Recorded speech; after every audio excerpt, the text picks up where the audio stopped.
kasih Bapak Ibu guru hebat SD Negeri 2 Cipaku yang telah menghadiri undangan saya pada acara pemaparan diseminasi budaya positif untuk SD Negeri 2 Cipaku.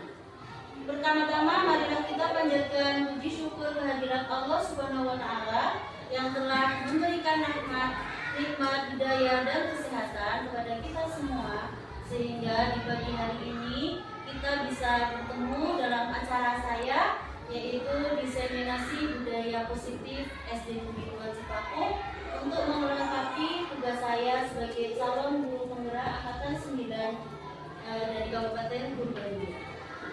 Di sini sebelumnya saya mengucapkan banyak terima kasih kepada Bapak Kepala Sekolah SD Negeri 2 Cipaku, Bapak Mujamil SPD, yang telah memberikan izin kepada saya untuk melaksanakan diseminasi budaya positif untuk SD Negeri 2 Cipaku.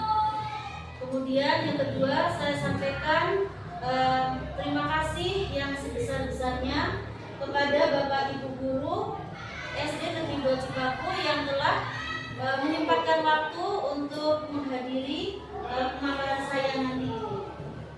Yang pertama, kepada Bapak Kepala Sekolah SD Negeri 2 Cipaku untuk memberikan beberapa kata-kata mengenai izin yang diberikan kepada saya untuk kegiatan pagi hari ini. Monggo Bapak. Terima kasih. Assalamualaikum warahmatullahi wabarakatuh. Waalaikumsalam warahmatullahi wabarakatuh. Semua yang hormati, sesuai dengan agenda dari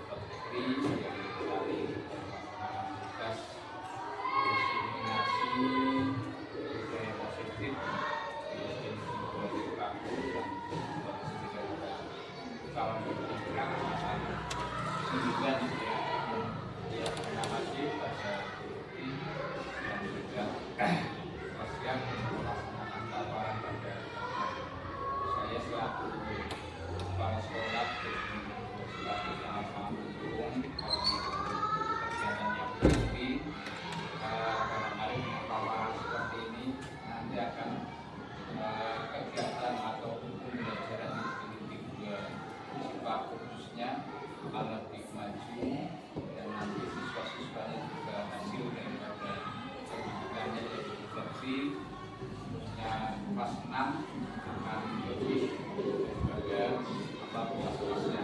Karena apa?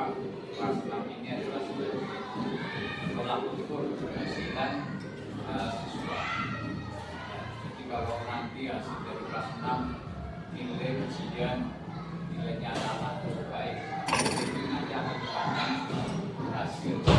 Maka saya selaku orang tua selaku kepala sekolah sangat-sangat mendukung kegiatan yang itu saja kemampuan dari saya. Kurang lebih saya mohon maaf. Assalamualaikum warahmatullahi wabarakatuh. Waalaikumsalam warahmatullahi wabarakatuh. Terima kasih Bapak atas izin dan dukungannya. Untuk hari ini, pemaparan kali ini saya mengucapkan banyak terima kasih karena di sini dihadiri oleh yang pertama Ibu Magdalena sebagai guru kelas 4, kemudian Pak Denny Fedianto juga sebagai guru kelas 4, Bu Dwi Nur Rezeki sebagai guru kelas 1, kemudian Bu Nur Faiza sebagai guru PAI, kemudian Bu Restu Trirahayu sebagai guru kelas 3, Bu Widayanti sebagai guru kelas 2, kemudian Bu Elma Aisyah Brian Amdesiana itu sebagai guru kelas 5, kemudian Bu Anggun sebagai guru kelas 1, kemudian Bu Rima sebagai guru kelas 3. Dan di sini alhamdulillah sudah ada 4 calon guru penggerak, yaitu senior kami Bapak Denny Fedianto, calon guru penggerak angkatan 8, kemudian Bu Nur Faiza, calon guru penggerak angkatan 9, dan Bu Elma Aisyah Brian Amdesiana, calon guru penggerak angkatan 9. Semoga nanti yang akan saya sampaikan dan kemudian bisa Bapak Ibu terima dan bisa kita bersama menyampaikan, mungkin ada beberapa pendapat, kemudian saran yang bisa Bapak Ibu sampaikan mengenai diseminasi budaya positif yang nantinya saya berharap bisa memajukan SD Negeri 2 Cipaku dan bermanfaat bagi kita semua. Amin. Oke, Bapak Ibu, mari untuk yang pertama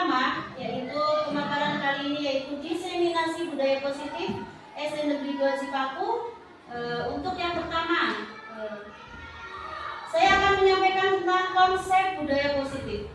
Jadi di sini Bapak Ibu ada 8 konsep budaya positif yang akan saya sampaikan. Yang pertama adalah pembelajaran paradigma baru, yang kedua disiplin positif, yang ketiga nilai-nilai kebajikan, yang keempat motivasi perilaku manusia, yang kelima posisi kontrol guru, 6 keyakinan kelas, 7 segitiga restitusi, kemudian yang terakhir kebutuhan dasar manusia. Baik Bapak Ibu, 8 kebutuhan itu memang sebagai seorang guru kita harus bisa memahami, kemudian kita juga harus bisa menerapkan dengan baik sesuai dengan aturan, sesuai dengan nanti juga manfaatnya yang akan kita berikan kepada anak didik kita. Yang pertama, kita masuk ke pembelajaran paradigma baru.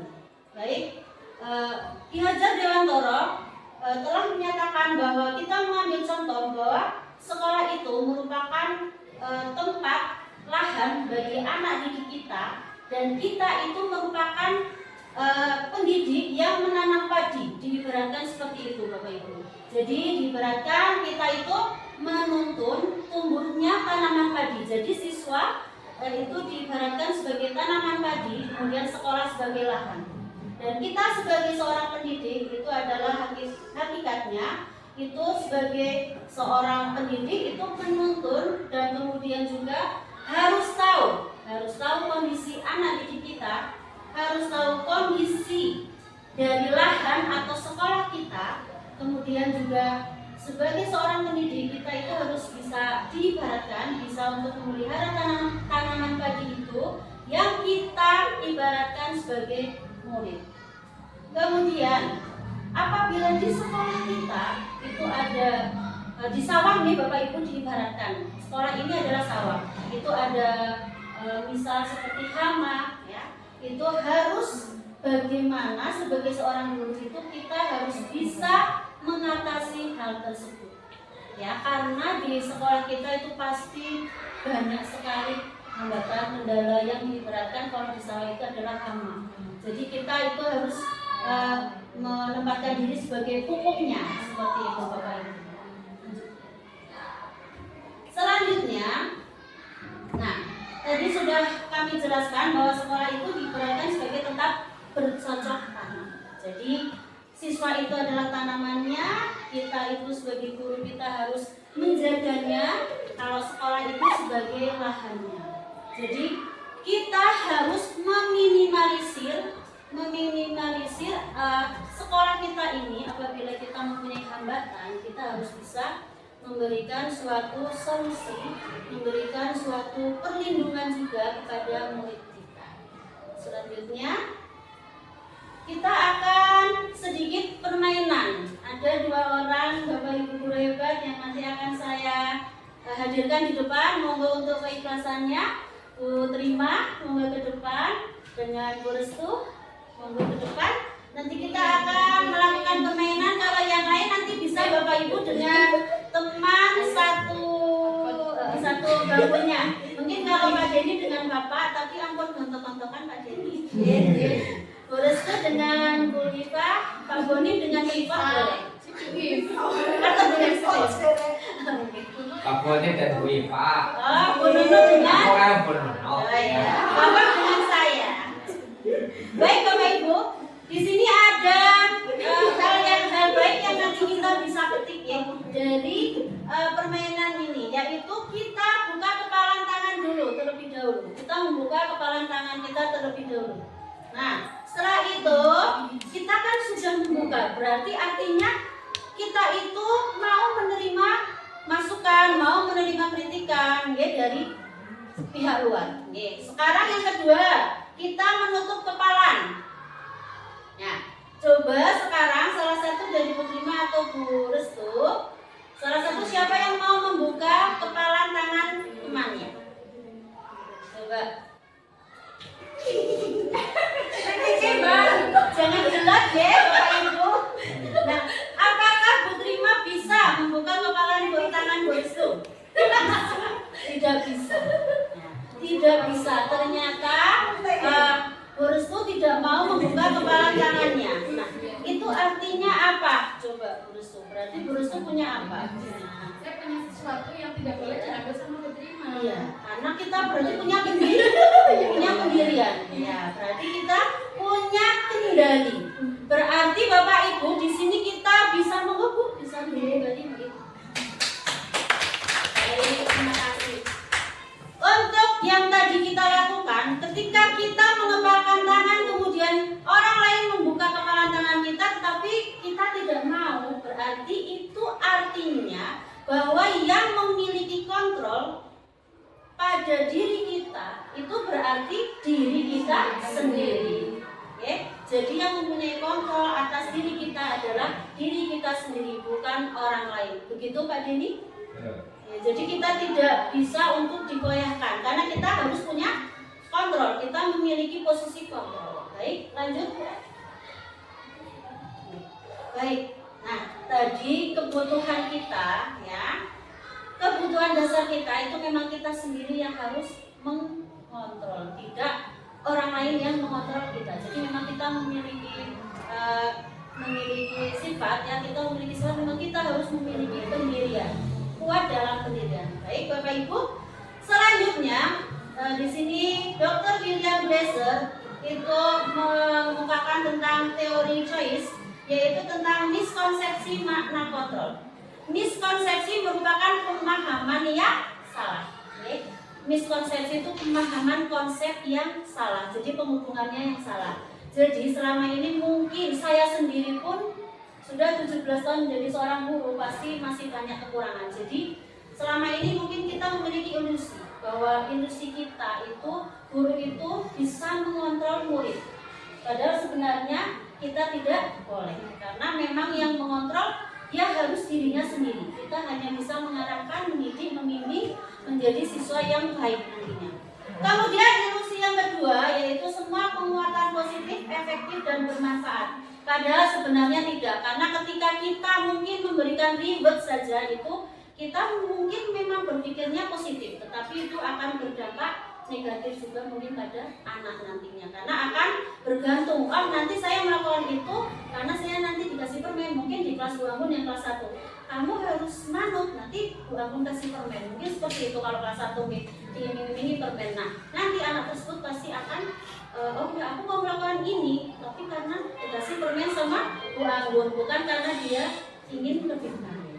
Selanjutnya, ilusi bahwa kritik dan membuat orang merasa bersalah dapat menguatkan karakter. Nah baik, mungkin Bu Elma, pendapat Bu Elma, kalau kita menyalahkan siswa di depan siswa lain, itu akan seperti apa nanti? Siswa itu akan merasa berdiri, terus merasa mungkin ada rasa marah. Jadi itu bisa mematikan karakter siswa ya. Jadi memang kita sebagai seorang guru, kita meminimalisir jangan sampai kita membuat anak itu merasa rendah diri, merasa dia oh ya saya paling salah, seperti itu. Kemudian ilusi bahwa orang dewasa memiliki hak untuk memaksa. Itu tidak boleh ya Bapak Ibu, walaupun kita memang di sini sebagai orang tua, tetapi kita memang tidak boleh memaksakan kehendak kita.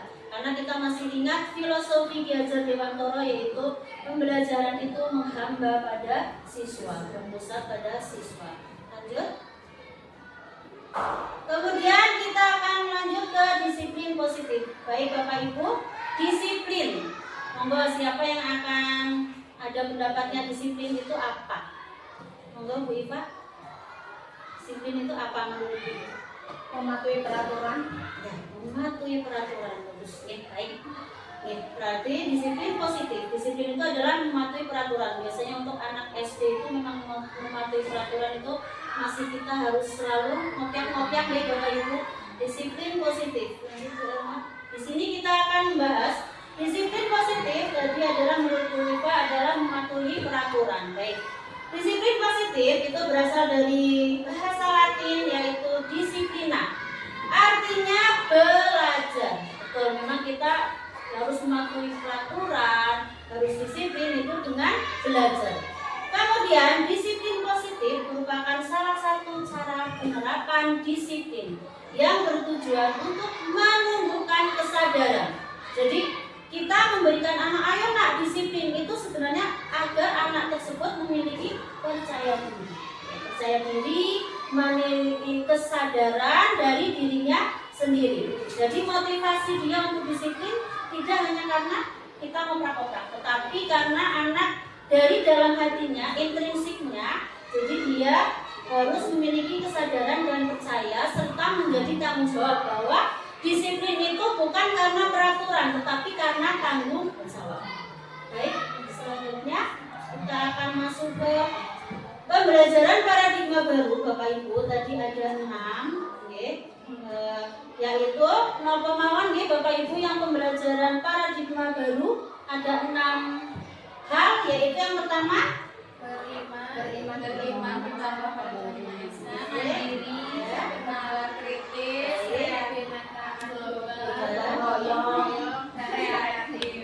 itu merupakan yang kalau mungkin kami berempat sudah menjadi makanan setiap hari Pak Dini, yaitu yang belajar Pancasila yang pembelajaran paradigma baru. Itu adalah pembelajaran yang kita rancang, itu harus berdasarkan pembelajaran yang berdiferensiasi, yaitu pembelajaran yang pengembangannya itu sesuai dengan profil pelajaran Pancasila. Kemudian pembelajaran berdiferensi itu merupakan pembelajaran yang nantinya pembelajaran itu sesuai dengan kebutuhan murid. Insya Allah mungkin di sini kita semua sudah melaksanakan hal tersebut, Bapak Ibu. Kita laksanakan, kita lanjutkan dengan baik. Selanjutnya, kemudian tadi pembelajaran berdiferensi merupakan pembelajaran yang mengakomodir kebutuhan murid. Jadi di sini kita melaksanakan pembelajaran untuk meningkatkan potensi, meningkatkan kemampuan siswa sesuai minat, bakat, dan profil belajar Pancasila itu kita harus menerapkan sesuai dengan kebutuhan murid. Jadi kita tidak bisa melaksanakan pembelajaran semaunya kita sendiri, mungkin senyamannya kita, tapi kita harus senyamannya siswa sesuai dengan kebutuhan siswa. Selanjutnya, Bapak Ibu, kita akan masuk ke stimulus respon ke teori kontrol. Jadi ada 2 paradigma, yaitu stimulus respon kemudian teori kontrol. Dari kedua hal tersebut kita bisa membandingkan. Untuk yang respon, kita menganggap bahwa realitasnya kebutuhan kita itu sama, kebutuhan siswa itu sama, kontrol yang kita lakukan itu sama. Kemudian pemaksaan itu gagal karena bujukan. Kemudian model berpikir menang kalah, perilaku buruk dilihat sebagai suatu kesalahan. Jadi kalau stimulus respon itu seperti itu. Kemudian kalau teori kontrol itu menyebutkan bahwa kebutuhan itu berbeda-beda. Memang benar Bapak Ibu, dari 200 lebih siswa SD Negeri 2 Cipaku itu pasti memiliki kebutuhan yang berbeda-beda karena potensinya mungkin juga berbeda, kemampuannya berbeda, kemudian prestasinya juga nanti berbeda, latar belakang ekonomi orang tua juga berbeda, dan itu memang sangat berpengaruh pada kebutuhan siswa. Baik Bapak Ibu, kemudian yang teori kontrol selanjutnya adalah setiap orang memiliki gambaran yang berbeda. Jadi kita memang sebagai seorang pendidik tidak boleh menyamakan ketika kita memperlakukan siswa. Baik. Kemudian semua perilaku memiliki tujuan, kemudian hanya Anda yang bisa mengontrol diri Anda. Betul tadi Bapak Ibu. Jadi memang kita harus bisa mengontrol diri kita, jangan sampai orang lain yang memegang kendali dari diri kita. Anda tidak bisa mengontrol orang lain. Memang benar, kalau kita sendiri tidak mau dikontrol, apalagi orang lain juga tidak akan mau kita kontrol. Selanjutnya, kolaborasi dan konsensus menciptakan hal yang baru. Memang hal yang kita lakukan sendiri mungkin akan menghasilkan hasil yang hanya sedikit, tapi ketika kita berkolaborasi insya Allah akan menghasilkan hal yang baru dan bervariatif. Mungkin Pak Denny Badianto yang sudah mau menyelesaikan modul Pak Denny sudah banyak berkolaborasi Pak Denny, jadi mungkin sudah banyak menghasilkan hal-hal baru dibandingkan Bu Elma, Bu Iva, dan saya yang baru ibaratnya baru bayi. Kalau Pak Denny udah sudah mau remaja Pak Denny. Seperti itu. Lanjut, model berpikir menang-menang. Jadi tidak ada yang menang kalah, tapi kita menang dan menang. Selanjutnya, baik Bapak Ibu, untuk profil pelajar Pancasila kita masuk ke nilai-nilai kebajikan. Tadi profil pelajar Pancasila sudah Bapak Ibu sebutkan dan insya Allah sudah diterapkan di SD kita. Yang kedua, ISO Primary Yes Program, yaitu program kita ke depan ya, yang harus kita terapkan sehari-hari, yaitu toleransi, integritas, mandiri, rasa hormat, menghargai, antusias, empati, keingintahuan, kerjasama, percaya diri, dan komitmen.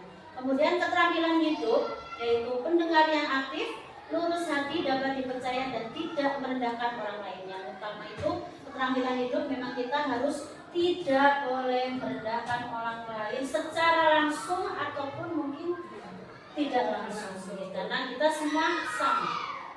Kita kemampuannya mungkin berbeda, tapi pasti kita memiliki hal yang menonjol yang berbeda-beda. Begitu Bapak Ibu. Selanjutnya kita akan masuk ke hal berikutnya, ke slide berikutnya. Ibu monggo. Masuk ke motivasi perilaku manusia. Ada dua motivasi, yang pertama intrinsik, yang kedua ekstrinsik. Yang intrinsik itu dari dalam diri kita, yang ekstrinsik itu dari luar. Yang ekstrinsik itu menghindari kenyamanan atau hukuman. Yang kedua untuk mendapatkan imbalan atau penghargaan dari orang lain. Nah, hal ini biasanya yang anak-anak kita mungkin anak-anak kita lakukan tuh itu. Kalau kita anak-anak kita melanggar, itu mungkin ditakutkan nanti saya akan dapat hukuman. Jadi kan dari yang luar. Kalau yang intrinsik untuk menjadi orang yang mereka inginkan dan menghargai diri sendiri. Ketika melakukan sesuatu, siswa itu saya mau mengerjakan PR agar saya seperti apa, itu merupakan tanggung jawab dari kita, dari anak-anak kita. Tapi anak-anak kita biasanya mungkin karena nanti kalau nggak mengerjakan PR karena nanti dimarahi oleh Bapak Ibu guru, ya seperti itu. Jadi bukan karena dari diri sendiri. Nah, kita memang harus yang motivasi ekstrinsik itu memang kita harus meminimalisir Bu Elma, karena biar anak-anak kita mempunyai rasa percaya diri, mempunyai tanggung jawab. Baik Bapak Ibu, selanjutnya kita akan masuk ke 5 kebutuhan dasar manusia. Baik Bapak Ibu, kalau sebagai manusia saja kita memang sudah mempunyai 5 kebutuhan dasar yang harus dipenuhi. Napa mawon nggih Bu Lena, kebutuhan kita sebagai manusia? Makan. Ya, makan. Ya, tempat tinggal. Kemudian kita juga harus mendapatkan keamanan, kasih sayang, pendidikan, ya. Nah, kebutuhan dasar manusia yang pertama di sini adalah bertahan hidup. Bertahan hidup itu kita juga membutuhkan logistik dari makanan, kemudian kita tempat tinggal, ya. Kemudian selanjutnya kebutuhan akan kesenangan. Kita sebagai Bapak Ibu guru saja yang orang dewasa, kalau kita jenuh saja kita membutuhkan refreshing, ya guru stop. Kita membutuhkan ingin juga tertawa, tidak selalu jenuh dengan tugas-tugas. Apalagi anak-anak kita yang mungkin setiap hari kita setiap hari kita harus belajaran, kita harus tugas, mungkin juga mereka tidak hanya mungkin memang harus diberikan kebutuhan akan kesenangan. Yang ketiga, kebutuhan akan kebebasan. Baik, kebebasan itu yang pertama ya kebebasan yang terkontrol, tidak yang kebebasan yang kebablasan. Jadi kita tetap harus mengontrol anak didik kita ketika kita mungkin memberikan kebebasan di saat pembelajaran di luar, contohnya seperti itu. Lanjut, kebutuhan akan pengukuhan. Ya, kemudian kita akan masuk ke kebutuhan kasih sayang dan rasa diterima. Lanjut Bu. Baik. Untuk bertahan hidup, tadi Bu Lena sudah menyampaikan ada makan, pakaian, tempat tinggal, pendidikan dan kesehatan. Papan, sandang, pangan, pendidikan dan kesehatan. Kebebasan, mandiri, memiliki pilihan. Jadi kita harus memberikan pilihan kepada anak-anak kita di saat pembelajaran. Tidak kita yang harus menentukan nanti kita belajarnya seperti ini, kita seperti ini. Jadi anak-anak diberikan pilihan, kita mau diskusi, kita mau yang coaching, kita mau yang berkelompok, anak yang mau mungkin presentasi di depan, kita memberikan kebebasan. Kemudian kesenangan, kita juga harus humor. Jadi ketika kita melaksanakan pembelajaran tidak boleh selalu terlalu serius. Yang serius humornya. Oke, mungkin Pak Bonit yang di lapangan karena anak-anak pasti untuk PJOK kan capek ya Pak, pasti ada stressing yang akan menyegarkan anak. Selanjutnya penguasaan, yaitu keinginan untuk dianggap. Di kelas kita tidak boleh membeda-bedakan anak. Itu pintar, itu tidak pintar, itu cukup atau bagaimana. Kita harus sama dalam di kelas itu kita harus sama memperlakukan anak. Jadi kita tidak boleh, karena mereka itu pasti ingin merasa dianggap oleh bapak dan ibu. Selanjutnya kasih sayang dan rasa diterima. Bagaimanapun anak-anak kita yang mungkin ada yang berkebutuhan khusus seperti saya yang di kelas 6, tapi alhamdulillah ya kemarin-kemarin memang agak mogok ya Bapak Ibu, tapi alhamdulillah sekarang sudah enggak, karena ya selalu saya dekati, selalu saya tanyakan bagaimana bisa atau tidak. Karena anak-anak tersebut rasa diterima itu pasti ada. Apalagi untuk anak kelas 6 sudah di usia yang remaja dan mungkin kadang sedikit sensitif seperti itu Bapak Ibu. Selanjutnya kita akan masuk ke slide berikutnya. Kita masuk ke hukuman, konsekuensi dan restitusi. Bapak Ibu guru hebat di SDN 2 Cipaku, untuk yang hukuman, konsekuensi dan restitusi saya yakin Bapak Ibu semua sudah pernah melaksanakan, sudah pernah melalui hal tersebut, tetapi mungkin belum memahami manakah itu yang hukuman, manakah yang konsekuensi, dan manakah yang restitusi. Kalau hukuman mungkin ya kita lakukan yang fisik dan psikis. Mungkin kalau sekarang yang fisik sepertinya memang sudah tidak bisa untuk diterima ya, kalau yang hukuman fisik, kemudian yang psikis, apalagi karena mungkin ya nantinya akan yang berdampak bullying ya, tidak hanya anak-anak, mungkin guru saja juga bisa melakukan bullying dengan mungkin kok kamu seperti itu sih nak, seperti ini, mungkin anak-anak juga akan merasa down seperti itu. Baik, kemudian yang kalau hukuman itu biasanya tidak terencana. Biasanya mungkin kalau Pak Boni contohnya ya PJOK Pak Bon, mungkin kalau anak-anak yang untuk garis susah, panjenengan sebagai guru olahraga biasanya memberikan teguran apa? Untuk kalau PJOK, misal untuk berbaris anak-anak sudah ada yang disiplin berbaris, tapi ada beberapa anak mungkin tidak mengindahkan aba-aba dari Pak Bonit. Mungkin Pak Bonit akan mengatakan apa? Memperingatkannya lebih keras. Gimana? Memperingatkan.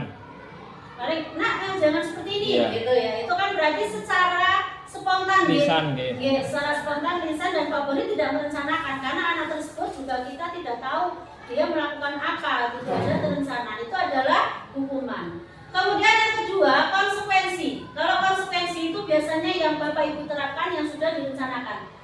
Ketika anak melakukan apa, kesalahan apa, kemudian mungkin kita kan tidak ada guru BK nih, jadi kita mungkin berembuk dengan kelas lain, ya ini kok seperti ini ya, kita mau memberikan apa nih kepada anak tersebut. Itu adalah konsekuensi, dan itu biasanya terencana dan dimonitor dulu.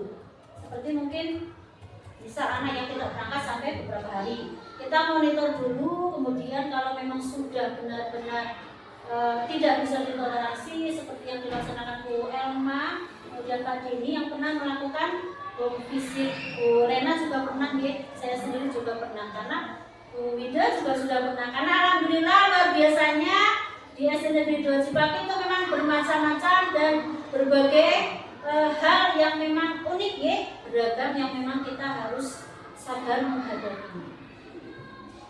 Lanjut untuk restitusi. Kalau restitusi mungkin yang baru melakukan, karena memang untuk di program calon guru penggerak ini memang mungkin hal yang baru ya, Bu Iva, Pak Dini, Bu Elma, dan saya sendiri. Mungkin kita sudah pernah melakukan, tapi mungkin tidak full ya, kegiatannya tidak full. 3 langkah ya Bu Iva.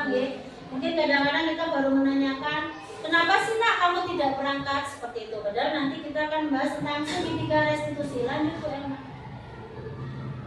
Baik, sebelum itu kita akan masuk ke 5 posisi kontrol. Sebagai seorang guru, kita memiliki 5 posisi kontrol. Yang pertama adalah penghukum, 2 teman, manajer, pembuat merasa bersalah, dan pemantau. Baik Bapak Ibu, monggo pendapat Bu Trima. Bu Trima selama ini sudah menjadi apa sebagai guru di kelas 3? Apakah teman atau penghukum atau manajer? Penghukum. Tidak apa-apa Bapak Ibu, nanti akan saya tanyakan satu persatu. Memang penghukum itu sudah wajar lah, saya sendiri juga kadang-kadang bisikan itu sebenarnya itu tidak boleh ya, tapi ya itulah karena kita juga memang harus belajar dan terus belajar agar kita bisa membimbing anak-anak sesuai memang dengan peraturan. Mungkin dulu Pak Mujamil juga pernah ya Pak sebagai penghukum, karena Bapak pernah cerita-cerita bercanda dulu pernah menjewer ya Bapak, itu berarti posisi kita adalah penghukum. Untuk Bu Trima tadi juga penghukum. Untuk Pak Boni sudah pernah melakukan apa di posisi kontrol ini? Sebagai apa? Penghukum pernah. Penghukum pernah Pak? Sering. Kalau menurut Aisyah, Saya barusan menggunakan posisi manajer barusan ya. Dari Luar biasa. Dari kemarin mungkin belum ya Bu. Nggih. Bu Rena sebagai posisi apa sudah yang pernah dilakukan selama menjadi guru? Kita hampir sama ya Bu, 17 tahun ya. sama dengan teman-teman. Sama nggih, penghukum. Kalau Pak Jadi mungkin berbeda. Saya insya Allah pernah melakukan semuanya. Jadi penghukum pernah, Iya. jadi teman sering. Kalau Baik. jadi manajer ini sudah berlatih ya, sudah Iya. mengikuti pendidikan ini. Kami berlatih memposisikan diri sebagai teman, memantau manajer. Kalau dulu kami jadi penghukum, membuat siswa merasa bersalah itu pernah saya lakukan ketika saya belajar ini, kemudian bersama Bu Kofi juga ini menyadarkan untuk bisa belajar menjadi teman, manajer dan pemantau. Oke, baik Pak Denny. Ini pengalaman kami di sini memang kemarin juga di tahun kemarin saya Pak Denny memang pernah membuat murid itu merasa bersalah ya, karena mungkin memang sudah agak terlalu lumayan gitu. Terus saya dan Pak Denny memang sudah pernah juga melakukan yang kelima posisi kontrol ini. Nah kalau sekarang memang kami sudah belajar dan semoga Bapak Ibu ayo kita belajar, memang kita harus memposisikan sebagai manajer. Kalau Bu Wida, Saya mengakui bahwa saya pernah, kayaknya sepertinya pernah melakukan semuanya, tapi untuk manajer baru-baru masih belajar. Baik. Oke, kalau Bu Elma, Saya ya sedang belajar dan berusaha sabar. Biasanya saya melakukan saya seperti teman. nah iya. Karena saya ingin merasa lebih dekat kepada murid saya. Tapi Baik. sekarang sih sedang berusaha menjadi manajer. Ya, baik. Kita semua memang harus belajar, ya. Belajar dan terus belajar. Untuk Restu? saya juga pernah di 3 posisi Iya. penghukum, manajer, buat merasa bersalah. Baik. Memang Memang ya. untuk pemanasan manajer Masih belajar, ya. Baik Bapak Ibu, memang kita semua harus belajar untuk yang menjadi manajer, karena itu merupakan posisi kontrol yang terbaik yang memang harus kita lakukan. Ya. Kalau teman biasanya anak-anak kita nanti akan tergantung dan mungkin akan melunjak dan manja. Mungkin memang kita juga sudah pernah Ibu di kelas 6 ya, terlalu manja karena kita memposisikan sebagai teman, padahal sebenarnya untuk kebaikan, karena mereka kan sudah posisinya sudah remaja ya Bu Reta, tapi ternyata itu juga salah. Baik Bapak Ibu, berarti ya melunjak Ibu, ya adabnya itu berkurang karena merasa itu teman kita. Jadi berguru sebagai teman, akhirnya mereka adabnya juga berkurang. Baik Bapak Ibu, berarti untuk yang kesimpulan 5 posisi kontrol yang paling baik adalah manajer. Mungkin nanti yang kalau mungkin kemarin yang dulu ya Bapak kepala sekolah waktu menjadi guru mungkin memang belum ada aturan ya Pak Mujamil ya, belum ada aturan yang seperti ini ya, tapi memang sekarang eranya sudah berubah ya, kita memang harus menerapkan yang manajer. Baik, selanjutnya kita akan masuk ke slide selanjutnya. Baik, untuk penerapan 5 posisi kontrol tadi sudah kami jelaskan dan Bapak Ibu juga sudah memberikan contoh. Oke, kita lanjutkan ke berikutnya Bu Elma. Baik, lanjut. Tadi sudah saya jelaskan. Lanjut ke keyakinan kelas. Baik Bapak Ibu, mungkin selama ini kita membuatnya itu adalah peraturan, ya. Nah, ternyata sekarang itu kita harus yang membuat namanya keyakinan kelas. Jadi keyakinan kelas itu merupakan kesepakatan yang dibuat oleh siswa dan guru agar menghasilkan peraturan-peraturan atau nilai terapkan di kelas kita, ya, di kelas kita. Nah, untuk keyakinan kelas ini Bapak Ibu, nanti akan saya tayangkan, Bu Elma tayangkan guys sebagai operator keyakinan kelas yang sudah saya laksanakan di kelas 6. Nanti ditayangkan sebentar saja Bu Elma mengelompok untuk mungkin mencontohkan ke Bapak Ibu apa yang sudah saya terapkan, yaitu ini adalah keyakinan kelas yang sudah saya bentuk.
Baik Bapak Ibu, itu adalah keyakinan kelas yang kemarin kami buat di kelas 6, yaitu baru kesepakatan. Karena kalau keyakinan kelas nanti kita akan membuat kesepakatan, kalimat kesepakatan menjadi kalimat yang positif. Karena kemarin itu untuk kesepakatan kelas kita kan baru bahasa dari anak, pendapat dari anak-anak, dan bahasa anak SD walaupun sudah kelas 6 pasti masih belum rapi, belum tertata. Jadi nanti akan kami buat, kami tata menjadi kalimat positif, karena keyakinan kelas itu, Bapak Ibu, kita tidak boleh menggunakan kata tidak, dan kita juga tidak boleh kalimatnya memerintah.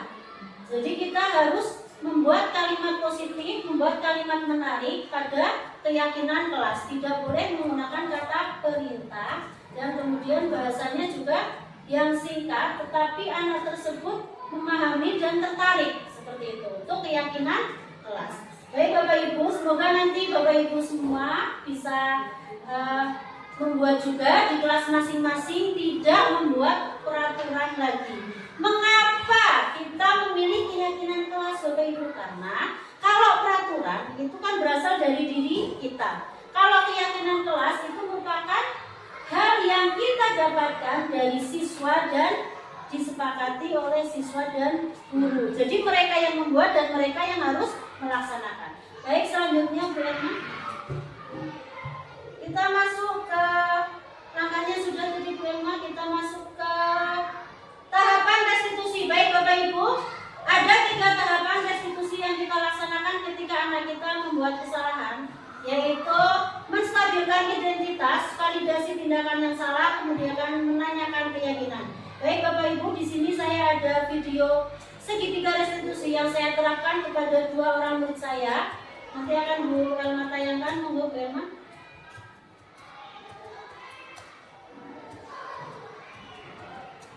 Baik, ini adalah tugas demonstrasi kontekstual penerapan segitiga restitusi.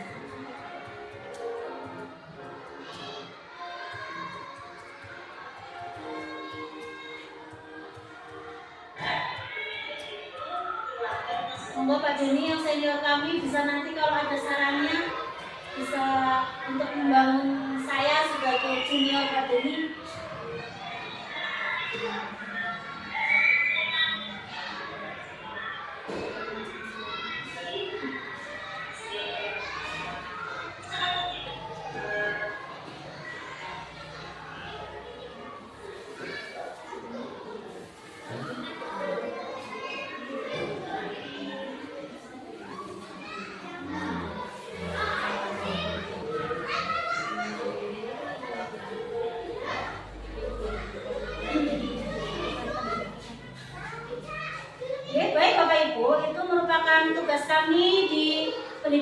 calon guru penggerak yaitu melaksanakan segitiga restitusi. Monggo untuk Kak Denny ada sedikit saran untuk mungkin yang restitusi yang saya sudah laksanakan ada sedikit kurang akal.